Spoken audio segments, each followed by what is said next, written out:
Welcome you all to learning era. तो आज के वीडियो के अंदर हम बात करने वाले हैं एसएससी सीजीएल 2025 रैंकिंग के ऊपर। आप यहाँ पर अब अपनी यहाँ पर जो रैंकिंग है उसको चेकआउट कर सकते हो कि आपकी यहाँ पर कितनी यहाँ पर ओवरऑल रैंक बन रही है, क्या कैटेगरी रैंक बन रही है, सीपीटी पोस्ट के अकॉर्डिंग यहाँ पर आपकी क्या रैंक बन रही है अगर आप उसमें क्वालिफाई हो रहे हो।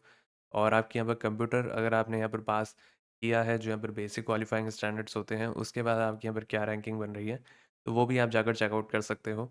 उसके बारे में बात करेंगे, साथ साथ ये भी बात करेंगे कि यहाँ पर जो सीपीटी पोस्ट का यहाँ पर जो क्वालिफाइंग स्टैंडर्ड होता है वो क्या इस बार आपका कम हो सकता है या नहीं हो सकता, उसके बारे में भी हम यहाँ पर थोड़ी सी बात करेंगे इस वाले वीडियो के अंदर। और काफ़ी यहाँ पर लॉजिकल बात होगी कि यहाँ पर जो सीपीटी पोस्ट का यहाँ पर जो क्वालिफाइंग स्टैंडर्ड है वो यहाँ पर इस बार उम्मीद है कि, तो कितनी उम्मीद है कि यहाँ पर ये लोग उसको थोड़ा कम रख सकते हैं, क्योंकि यहाँ पर जो भी चीज़ें यहाँ पर निकल कर आ रही हैं उसके हिसाब से यही यहाँ पर एक सिनेरियो देखने को मिल सकता है आपको। तो सबसे पहले आप यहाँ पर जो आपके आंसर की है उसके अकॉर्डिंग आपके यहाँ पे क्या रैंकिंग बन रही है, तो वो आप जाकर चेकआउट कर सकते हो। तो आपको यहाँ पर जो लिंक है वो कमेंट सेक्शन के अंदर मिल जाएगा, नहीं तो आप यहाँ पर learningera.in के ऊपर जाकर आप यहाँ पर सीधा-सीधा आपको मिल जाएगा एसएससी सीजीएल मेंस आंसर की 2025 का लिंक। आप इसके ऊपर यहाँ पर जाकर क्लिक कर देना और आपको ये वाला लिंक कमेंट सेक्शन के अंदर भी मिल जाएगा, तो वहाँ पर भी हम इसको पिन कर देंगे। यहाँ पर आके आपको अपनी यहाँ पर जो आंसर की का यहाँ पर जो यूआरएल है वो आपको यहाँ पे पेस्ट करना है और उसके बाद आपको यहाँ पर गेट रिजल्ट के ऊपर यहाँ पर क्लिक करना है। पहले यहाँ पर हमने लॉगिन का यहाँ पर नहीं रखा था, तो अब यहाँ पर अगर आपका अकाउंट नहीं है तो आप यहाँ पर लॉगिन करके ही चेकआउट कर लेना कि आपके यहाँ पर क्या रैंकिंग बन रही है और कौन सी रैंक आपको दिखेंगी, उसके बारे में भी बात करते हैं। और अगर मैं बात करूँ तो पहले यहाँ पर कुछ दिनों से अभी यहाँ पर ये वाला जो फ़ीचर था जिसके अंदर लॉगिन साइन अप नहीं करना पड़ रहा था, तो अब यहाँ पर आपको लॉगिन साइन अप कर ही आपको पता चलेगा कि आपके यहाँ पर क्या रैंकिंग है। और अगर मैं बात करूँ इसके बाद, तो आपको यहाँ पर जो आपका स्कोर कार्ड होगा वो कुछ इस तरीके से यहाँ पर दिखेगा।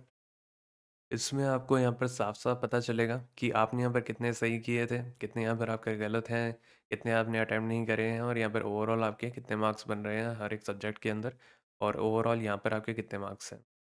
ये सारी चीज़ें पता चलेंगी। इसके बाद अगर हम बात करें यहाँ पर रैंकिंग के अंदर, तो रैंकिंग के अंदर आपको देखो क्या-क्या देखने को मिलेगा।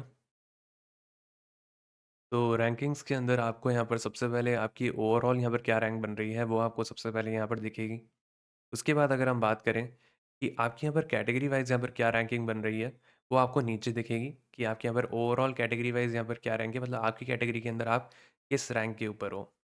इसके बाद अगर हम बात करें कि आपने अगर मान लो कंप्यूटर के मिनिमम क्वालिफाइंग स्टैंडर्ड्स अगर आपने पास किए हैं, ठीक है? तो जो मिनिमम क्वालिफाइंग स्टैंडर्ड्स पास किए हैं, तो उस अकॉर्डिंग आपकी यहाँ पर क्या रैंक बन रही है, वो आपको इधर पता चलेगी। और अगर आपकी यहाँ पर जो कैटेगरी है, उसके अकॉर्डिंग यहाँ पर आपके अगर आपने कंप्यूटर पास किया है, मतलब जो मिनिमम क्वालिफाइंग स्टैंडर्ड्स होते हैं, अगर आपने वो पास किए हैं, तो आपके यहाँ पर कैटेगरी के अकॉर्डिंग आपकी यहाँ पर क्या रैंक बनेगी।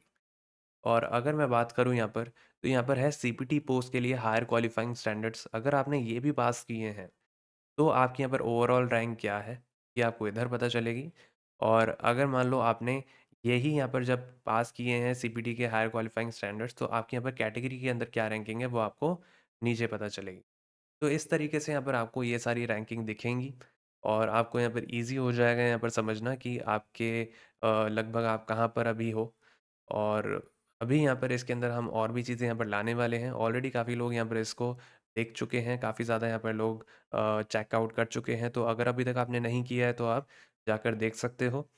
बाकी हम यहाँ पर आगे चल के थोड़ा ये और भी चीज़ों के बारे में भी बात करेंगे, और भी चीज़ें लाएँगे, तो चैनल के साथ जुड़ जाना। अभी एक बहुत ही इम्पोर्टेंट टॉपिक के ऊपर भी बात करते हैं कि सीपीटी जो पोस्ट है, उसके अंदर यहाँ पर जो हायर क्वालिफाइंग स्टैंडर्ड जो जनरली रहते हैं, तो क्या इस बार वो थोड़े कम हो सकते हैं? या उसके वो थोड़ी-सी जो कट ऑफ है, वो क्या वो कम करने वाले हैं? तो उसको भी यहाँ पर अभी बात करेंगे। और साथ-साथ मैं आपको ये भी बता दूँ कि यहाँ पर चैनल के साथ जुड़ जाना, यहाँ पर जो भी इम्पोर्टेंट अपडेट्स होंगी, वो हम यहाँ पर आपको देते रहेंगे। जो भी हमें लगेगा कि यहाँ पर और क्या-क्या चीज़ें आपके लिए हेल्पफुल हो सकती हैं आपकी पोस्ट प्रेफ़रेंस के अंदर। तो अब आपके सामने यहाँ पर एक सवाल है कि क्या सीपीटी के हायर क्वालिफाइंग स्टैंडर्ड्स इस साल कम हो सकते हैं क्या? तो देखो, हम यहाँ पर दोनों बातों को देखेंगे। सबसे पहले अगर मैं यहाँ पर बात करूँ कि यहाँ पर जो मिनिमम क्वालिफाइंग स्टैंडर्ड्स हैं, वो यहाँ पर मान लो 18 हैं यूआर के लिए। तो इस बार यहाँ पर आधे बच्चे ये पास नहीं कर पाए, जो कि कभी यहाँ पर इतना ज़्यादा देखने को नहीं मिला है कि इतने ज़्यादा लोग फ़ेल हो जाएँ उसको पास करने के अंदर। तो यहाँ पर बहुत ज़्यादा यहाँ पर जो जनता है वो इसी के अंदर ही बाहर हो चुकी है। तो उनके लिए यहाँ पर जो उम्मीद है वो यहाँ पर एक तरीके से बिल्कुल ही ख़त्म सी हो गई, है ना? लेकिन अगर मैं बात करूँ यहाँ पे हायर क्वालीफाइंग स्टैंडर्ड्स की, जो कि यहाँ पर सीपीटी पोस्ट के लिए रखे जाते हैं। सीपीटी पोस्ट के लिए एक हायर क्वालीफाइंग स्टैंडर्ड सेट होते हैं कंप्यूटर के अंदर। अगर आप वो पार करते हो, तो ये मानकर चलो आप यहाँ पे एलिजिबल रहते हो सीपीटी पोस्ट के लिए। तो यहाँ पे जिनके भी वो वाले यहाँ पे स्टैंडर्ड पार्स हो जाते हैं पिछले सालों को देखते हुए, तो ये मान के चलो कि उनके लिए काफ़ी ज़्यादा यहाँ पर एक गोल्डन अपॉर्च्युनिटी बन जाती है। लेकिन उनके यहाँ पे अगर नंबर भी अच्छे हैं, तो ये मानकर चलो कि उनकी यहाँ पर इस साल जॉब बिल्कुल पक्की है। और अगर मान लो आपके नंबर कम रह गए हैं बाकी सब्जेक्ट्स के अंदर, लेकिन कंप्यूटर के अंदर आपने हायर क्वालीफाइंग स्टैंडर्ड पार कर लिया है, तो ये मान के चलो कि 50-50% चांसेस आपके हो जाते हैं सिलेक्शन के, फाइनल सिलेक्शन के। ऐसा यहाँ पर आपको देखने को मिल सकता है। अब देखो एसएससी क्या करती है, अगर एसएससी ने सीपीटी के क्वालीफाइंग स्टैंडर्ड्स को ड्रॉप किया, तो यहाँ पर कॉम्पिटिशन थोड़ा बहुत होगा, जिसके अंदर कट ऑफ आपको थोड़ी बहुत ही यहाँ पर ऊपर देखने को मिलेगी। नहीं तो जनरली यहाँ पर जो फाइनल कट ऑफ है वो आपको कम ही देखने को मिलेगी, अगर इन्होंने ड्रॉप भी कर दिया तो। तो भी यहाँ पर पूरी तरीके से तो ड्रॉप नहीं करेंगे, है ना? लेकिन तब भी अगर हम देखें तो यहाँ पर तब भी जो फाइनल कट ऑफ है वो आपको कम ही देखने को मिलेगी। और अगर मैं बात करूँ यहाँ पर इन्होंने इसको ड्रॉप नहीं किया और मान लो इन्होंने जैसे यूआर के अंदर 27 इन्होंने रख दिया हायर क्वालीफाइंग स्टैंडर्ड, तो यहाँ पे क्या होगा कि कंपटीशन बिल्कुल बचेगा ही नहीं, है ना? और कंप्यूटर की वजह से यहाँ पर काफ़ी सारे लोग बाहर हो जाएँगे ऑलरेडी। और फिर आपको क्या देखने को मिलेगा कि भाई कट ऑफ बहुत कम गई। और ये एसएससी के अंदर ये उनके लिए एक पॉजिटिव साइड हो जाएगी, दिखाने के लिए कि एसएससी सीजीएल 2025 के अंदर बिल्कुल ही कट ऑफ लो चली गई जब हमने मेंस कंडक्ट कराया तो। तो ये उनके लिए दिखाने के अंदर एक पॉजिटिव साइड हो जाएगी। तो ऐसा भी हो सकता है कि वो लोग यहाँ पर ऐसे कुछ यहाँ पर क्वालिफाइंग स्टैंडर्ड ही रख दें सीपीटी पोस्ट के लिए, ऐसी पॉसिबिलिटी होती है। मैं ये नहीं कह रहा कि ये बिल्कुल डिनाइड है, हो सकती है कि ये पिछले जितना ही रख दें, क्योंकि इनको कट ऑफ कम देखने को मिलेगी और वो इनके लिए एक पॉजिटिव हो जाता है। लेकिन अगर मैं बात करूँ यहाँ पे कि अगर इन्होंने इसको कम नहीं किया, तो प्रॉब्लम्स दूसरे कैंडिडेट्स के लिए हो जाती हैं, क्योंकि फिर वो सीपीटी पोस्ट के लिए एलिजिबल नहीं रह पाएँगे। और जो मिनिमम यहाँ पर जो क्वालिफाइंग स्टैंडर्ड होते हैं, अगर उन्होंने वो पास किए होते हैं, जैसे मान लो 18 है, तो उन्होंने मान लो वो पास किए हैं, तो फिर वो दूसरी पोस्टों के लिए एलिजिबल हो जाते हैं, जिसके अंदर कॉम्पिटिशन थोड़ा-सा ज़्यादा हो जाता है। तो ये एक पूरा सिनेरियो देखने को मिलेगा तब। तो यहाँ पर 50-50% चांसेस है एसएससी कुछ भी कर सकती है। मैं आपको एक ऑनेस्ट ओपिनियन बता रहा हूँ, एसएससी कुछ भी कर सकती है।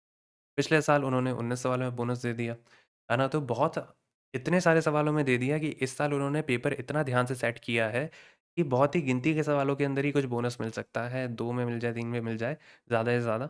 तो मुझे नहीं लगता इस साल वो यहाँ पर ये वाली गलती दोहराएँगे कि सबके अंदर दे देंगे, क्योंकि उसी की वजह से ही बवाल हुआ था पिछले साल, है ना? मैं मानता हूँ कि काफ़ी लोग यहाँ पर थोड़ी उम्मीद के अंदर हैं, लेकिन जनरली अगर हम बात करें तो ऐसा हो सकता है कि वो लोग इस साल बहुत ही कम सवालों के अंदर ही बोनस दें, क्योंकि उन्होंने पेपर ही बहुत ध्यान से सेट किया है इस बार। और बहुत ज़्यादा ध्यान से किया है कि इस बार उन्होंने टीसीएस को ही वापस ले आए हैं, तो ये भी एक आपको फैक्टर देखने को मिला है। तो 50-50% चांसेस ही मैं बोलूँगा कि हो सकता है कि ये लोग कम कर दें, और हो सकता है कि ना करें सीपीटी के हाई क्वालिफाइंग स्टैंडर्ड, क्योंकि उनको ओवरऑल जो कट ऑफ होगी, वो बहुत कम साइड में देखने को मिलेगी, जो कि उनके लिए दिखाने के लिए बहुत अच्छा है। तो ऐसी भी चीज़ हो सकती है, तो दोनों पॉसिबिलिटी हैं, है ना? और अगर मान लो ये कम कर देते हैं, तो वो यहाँ पर थोड़ा-सा जेन्युइन भी होगा, है ना? क्योंकि काफ़ी सारे बच्चे हैं जो कि ये चाहते हैं कि उनको यहाँ पर सिर्फ़ कंप्यूटर के बेसिस पर नहीं देखा जाए। अगर कंप्यूटर के अंदर थोड़े से नंबर कम भी रह गए हैं, तो यहाँ पर उनका दूसरे सब्जेक्ट के ऊपर भी उनका देखा जाए कि वो कैसा परफ़ॉर्म करके आए हैं। तो दोनों की दोनों बातें हैं, लेकिन ये आपको फाइनल रिज़ल्ट के टाइम पर ही पता चलेगी। अभी यहाँ पर आपको कोई भी बोलेगा कि कम रह सकता है या उतने ही रहेंगे, तो कोई भी श्योरिटी के साथ आपको नहीं बता सकता। यही एक रियलिटी है, हमारे पास भी मैसेजेस आते हैं, तो उसके बेसिस पर ही मैं आपको ये बता रहा हूँ कि कोई भी इसको श्योरिटी के साथ नहीं बोल सकता, क्योंकि एसएससी दोनों पहलू के ऊपर चल सकती है। उनके ऊपर है कि वो क्या करते हैं और कब क्या करते हैं, वो किसी को नहीं पता होता।